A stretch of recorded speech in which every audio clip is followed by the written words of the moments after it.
Bienvenue dans Mon Psy part en live, le podcast où on parle psychologie, émotion, développement personnel et bien plus encore de manière drôle et décomplexée.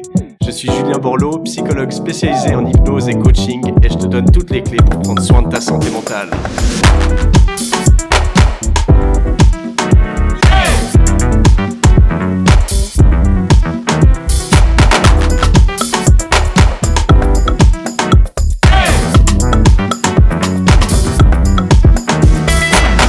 Bonjour et bienvenue dans ce nouvel épisode de mon podcast Mon Psy part en live. Je suis Julien Borloo, psychologue à Lausanne et aujourd'hui j'aimerais faire la fête aux clichés sur les psys parce que c'est une profession où il y a beaucoup de croyances, de fausses croyances, de clichés, d'a priori et c'est parfois drôle, ça l'est parfois moins, mais je pense que c'est important d'y consacrer un épisode entier.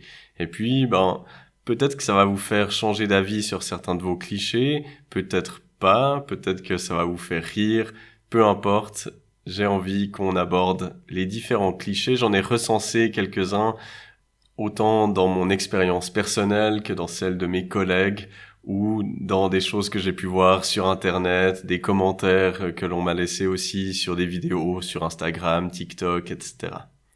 Alors, je vais commencer peut-être par le cliché des psys qui lisent dans les esprits et savent tout. Alors ça, chaque psy, même les étudiants en psycho vont se reconnaître. Je ne compte plus les fois où j'étais en soirée et où évidemment on me demande ce que je fais dans la vie. Et dès le moment où je dis que je suis psychologue, eh bien tout de suite on me dit « Ouh, il faut que je fasse attention à ce que je dise, tu vas trop m'analyser ou tu vas savoir ce que je pense, etc. » Alors, c'est souvent dit sur le ton de l'humour. Alors sachez que c'est plus très marrant pour un psychologue parce que vous êtes probablement le 50e à faire cette blague. Ça peut aussi laisser transparaître des fois une certaine crainte parce que même si les gens le disent sous le ton de la rigolade, eh bien, ils sont jamais sûrs de à quel point on arrive à analyser et à comprendre les gens qu'on a en face. Alors, pour répondre à ce cliché, oui, on est entraîné à analyser les gens, les réponses, le langage corporel également, mais on n'a pas de super pouvoir. On ne sait pas lire à travers les esprits. Et on ne sait pas tout non plus. On est des experts de l'être humain, mais ça veut pas dire qu'on a accès à tous les mondes de la connaissance. Donc ça, c'est toujours aussi quelque chose qui me fait rire quand on m'appelle parfois pour des interviews, ce qui devient de plus en plus fréquent. Eh bien, on me pose des questions sur plein de thématiques, et puis au début, quand on me propose des interviews, je me dis, mais qu'est-ce que je vais leur raconter? Et puis au final, on trouve toujours des choses à répondre parce que, eh bien, on a appris à réfléchir, on a appris à analyser certaines choses. Donc, plus que de tout savoir, on a été entraîné aussi à faire des hypothèses, à reconnaître des tendances, des patterns, notamment comportementaux ou des schémas de pensée. Et puis, ça vient avec un autre cliché qui est celui qu'on passe notre temps à analyser les gens. Alors, j'ai connu des psychologues qui étaient un peu comme ça et vraiment leur passion c'est d'analyser les gens, de faire des hypothèses, de limite poser des diagnostics sur des personnes un peu lambda. Alors, moi, c'est pas du tout mon délire et je le fais déjà très peu en consultation en fait parce que j'ai une approche assez anti-diagnostique. C'est pas quelque chose que j'apprécie de mettre des étiquettes, des diagnostics sur le front des gens parce que je trouve que très souvent un diagnostic, il limite plus la personne, elle l'enferme dans une pathologie, dans un rôle, plus que ça ne la libère. Donc je vais en tout cas encore moins le faire dans mon temps libre. Et je pense que c'est la règle au final pour la plupart des psys. Sachez que une journée normale d'un psychologue, c'est entre 5 et 7 consultations environ. Donc je vous assure que quand on termine le boulot, qu'on va boire un verre en terrasse, on n'a pas envie de passer ce temps à analyser la personne en face de nous. C'est aussi une autre posture en consultation. Plus qu'à analyser forcément la personne, on cherche surtout à lui faire découvrir ses propres solutions, à la guider, à la guider dans son élaboration mentale, son discours et sa recherche de solutions. Donc voilà, c'est quelque chose où on n'a pas du tout la même posture quand on est en train de discuter avec un ami. On n'est pas dans une optique de recherche de solutions, de guérison, etc. C'est pas une thérapie. Donc voilà, c'est deux postures très différentes. Il y a un cliché aussi que j'ai entendu très souvent, c'est le côté qu'il faut être vieux pour être un bon psy. Alors, oui et non. Parce que, évidemment, si on est un psychologue plus âgé, eh bien, on a normalement plus d'expérience en thérapie, plus d'expérience de vie également. Donc, oui, ça peut être des avantages, et c'est clair que on est censé s'améliorer de manière continue, et donc, plus les années avancent, meilleur on est censé être. Et plus on arrive à reconnaître certains patterns, certaines tendances, mais le non, c'est-à-dire que c'est pas forcément nécessaire d'avoir énormément d'expérience pour être un bon psychologue. Le fait d'être très jeune, d'être peu expérimenté, peut aussi avoir des énormes avantages parce que on n'a pas cette lassitude et du coup on va peut-être en tant que très jeune psy être beaucoup plus à l'écoute. On a aussi un esprit qui est plus frais, plus neuf et donc qui peut quelque part avoir plus de liberté et pas directement relier une personne à voilà, cette personne, elle me fait penser à 12 autres cas que j'ai eus, donc forcément ça doit être la même personne, la même typologie, la même pathologie. Ça peut être le risque quand on est expérimenté, c'est que peut-être qu'on va prendre des raccourcis et du coup rater certaines choses. Donc au final, on peut être un bon psy en ayant beaucoup d'expérience comme très peu, de la même manière qu'on peut être un très mauvais psy en étant peu expérimenté évidemment, mais aussi en étant très expérimenté. Parce que, si on fait des choses inefficaces pendant plusieurs années, ça va pas nous rendre meilleurs. Donc, c'est pas forcément un critère très important.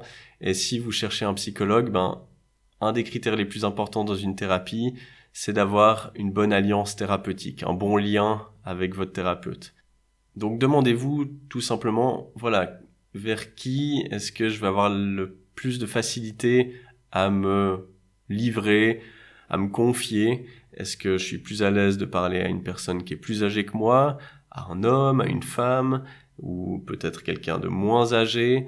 Voilà, c'est plutôt à ça qu'il faut penser, c'est à quel type de personne est-ce que vous vous imaginez parler?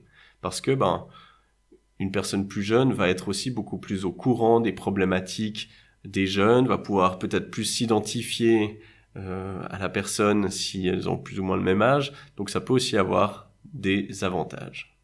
Et ça m'amène à un autre cliché qui est que beaucoup de personnes pensent qu'un psy ne peut pas nous comprendre s'il n'a pas vécu ce qu'on a vécu.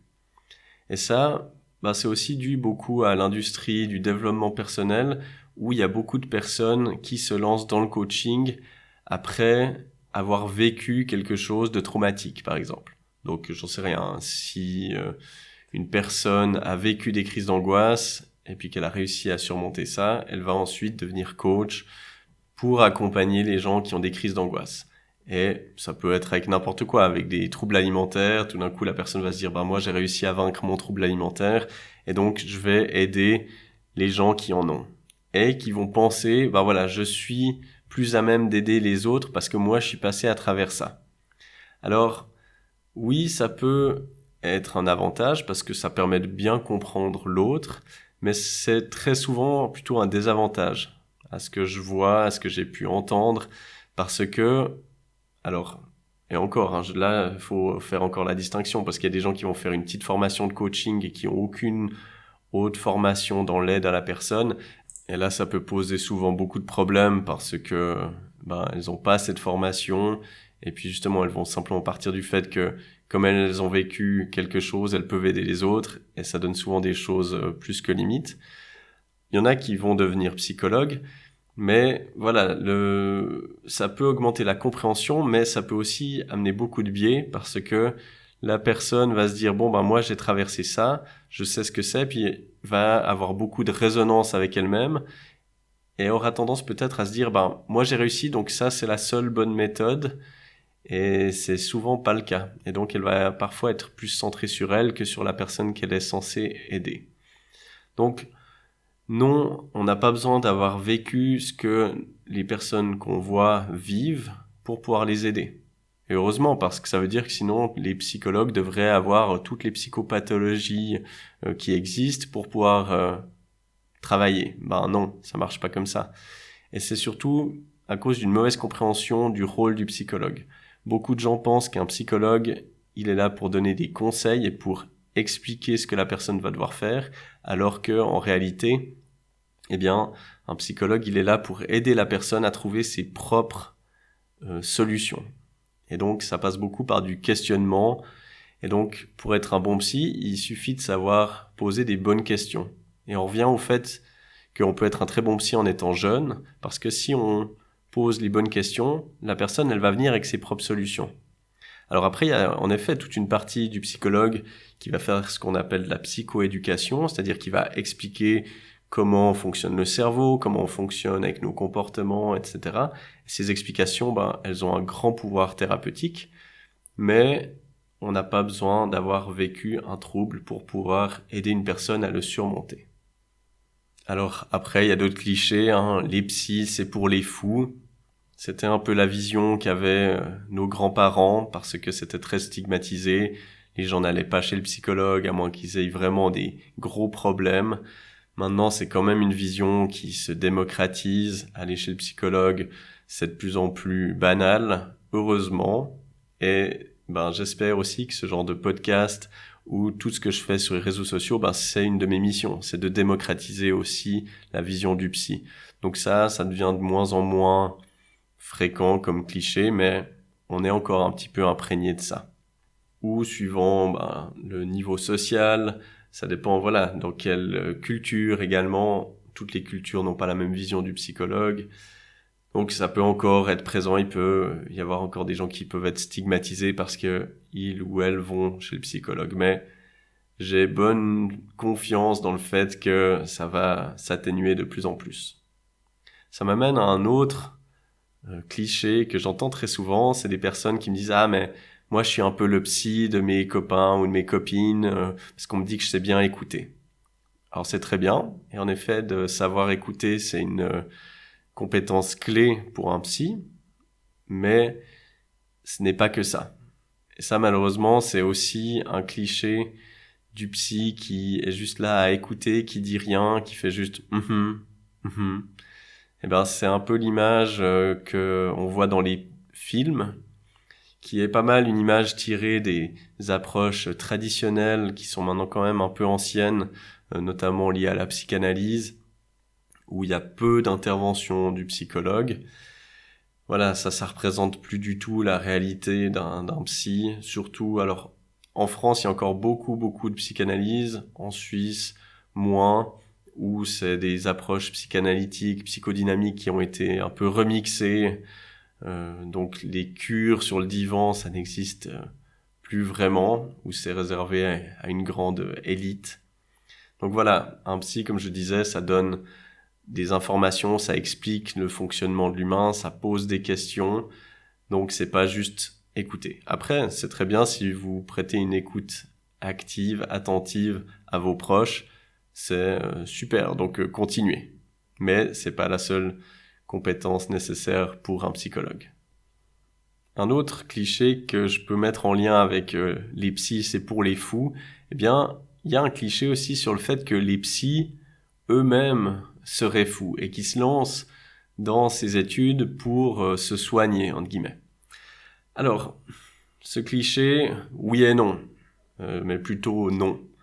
C'est-à-dire que oui, en première année de psycho, c'est pas rare de voir des personnes où on voit qu'elles sont là pour elles-mêmes et que c'est un peu une sorte de thérapie qu'elles essayent de faire en se disant je vais me lancer dans ces études pour moi-même guérir mes traumas. Je dois avouer que généralement, c'est pas les personnes qu'on revoit en deuxième année parce que c'est pas forcément une très bonne motivation. Mais après, en fait, les psychologues sont des personnes comme les autres Et donc, oui, il y a plein de psychologues qui peuvent avoir des problèmes de santé mentale à certains moments de leur vie. Et comme une très grande partie de la population, j'ai vu encore dernièrement des statistiques, je crois que 70% de la population est amenée à vivre des problématiques de santé mentale à un moment dans leur vie. Donc ça peut être des crises d'angoisse, ça peut être une dépression, un burn-out, ça peut être plein de choses. Donc les psys sont des personnes comme les autres. Donc les psys peuvent vivre des problématiques de santé mentale, mais est-ce qu'ils font ces études pour s'auto-soigner ? Non, je ne pense pas. Et du coup, j'aimerais terminer avec le cliché que les psys sont hyper sérieux, vivent très sainement, n'ont jamais de problème. Alors, je le répète, on est des personnes comme tout le monde, on aime aussi faire la fête, et on a aussi notre vie privée. Donc, non, les psys ne sont pas forcément hyper sérieux, mais voilà, quand on est au cabinet, parfois on doit prendre un peu cette casquette, parce que c'est notre rôle professionnel. Maintenant, que les psys vivent super sainement, n'ont jamais de problème. Alors, c'est un gros cliché, parce qu'il y a plein de psychologues qui ne vivent pas forcément sainement, qui ont des problèmes. Et justement, alors ça, c'est quelque chose qui peut partager un peu les professionnels. C'est vrai que dans ma vision personnelle, un psychologue, on sait ce qui est bon pour la santé. On sait ce qui est bon pour la santé physique, on sait ce qui est bon pour la santé mentale. Et pour moi, je trouve un peu problématique qu'un psychologue n'ait pas une bonne hygiène de vie. Parce que, un peu comme un médecin au final, un médecin qui a toutes les connaissances nécessaires et qui ne les applique pas à soi, je trouve qu'il y a une perte de légitimité pour les personnes qui nous consultent. Donc c'est vrai que, en tout cas personnellement, j'aimerais pas aller voir un psychologue qui n'a pas un bon équilibre de vie, qui ne prend pas soin de lui en termes de santé physique ou de santé mentale, qui n'applique pas les conseils et les connaissances qu'il a. C'est vrai que moi, ça me poserait problème aussi parce que je fais très attention à ça pour moi. Je me dis, si j'ai toutes ces connaissances, je dois les mettre en application pour moi. C'est la moindre des choses. Et notamment toutes les questions d'alimentation, d'activité physique régulière, d'avoir un cercle social de qualité.